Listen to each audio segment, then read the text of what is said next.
Dia berkatakan bahwa baiklah takut kepada Dia yang bisa mengambil tidak hanya nyawa tetapi juga jiwa kita. Firman-Mu Tuhan, berita bagi kakiku, sabda yang hidup, terang bagi jalanku. Salam damai sejahtera Bapak Ibu Saudara-saudara kasih dalam Kristus. Hari ini kita mendengar Tuhan Yesus banyak berbicara tentang takut. Kita tahu manusia itu punya banyak perasaan.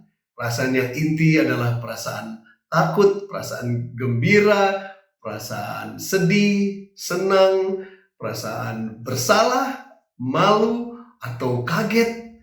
Kita fokus pada perasaan takut, ya. Manusia itu punya perasaan lebih daripada hanya robot saja yang tidak punya perasaan tapi bisa melakukan banyak hal juga. Ya, banyak malahan orang mencari rasa itu, bahkan nonton film horor dan lain sebagainya yang sangat laku di Indonesia. Kita tahu perasaan itu membuat kita merasa hidup, ya. Tapi perasaan takut itu yang Tuhan Yesus katakan itu, Dia mengatakan kita harus coba memilahnya dan mengambil yang baik. Tidak semua perasaan takut itu buruk, ya. Tapi Tuhan Yesus bilang, janganlah takut kepada musuhmu. Janganlah takut juga kepada kematian. Dia berkatakan bahwa baiklah takut kepada Dia yang bisa mengambil tidak hanya nyawa tetapi juga jiwa kita dan mengirimnya ke neraka.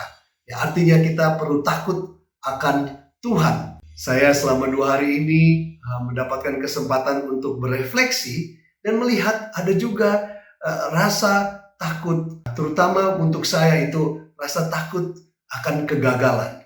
Tidak sedikit imam yang dipanggil itu juga dalam tanda kutip gagal. Dan saya juga tahu dengan kelemahan saya bisa juga gagal.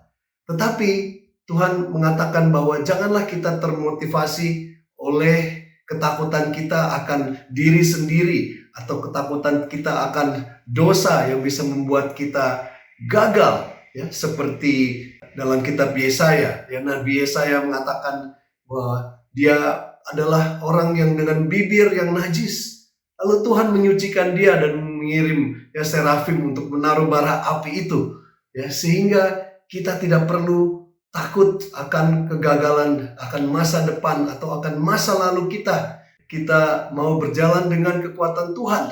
Karena itu Dia katakan, ya, takutlah kepada Dia yang bisa mengambil jiwa kita. Artinya takut akan Tuhan itulah takut yang benar.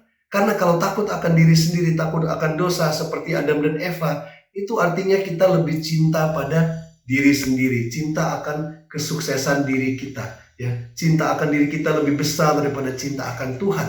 Tetapi kalau kita takut akan Tuhan, seperti yang dikatakan di Amsal, ya, takut akan Tuhan adalah permulaan dari hikmat dan pengetahuan. Motivasi hidup kita berjalan akan atas dasar bukan ketakutan yang negatif seperti Adam dan Eva, tapi ketakutan yang berawal dari ketakjuban akan kebesaran Tuhan.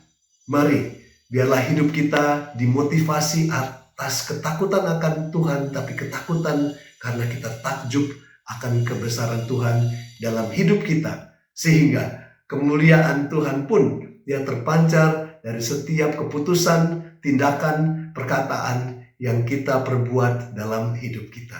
Semoga nama Tuhan Yesus selalu dimuliakan.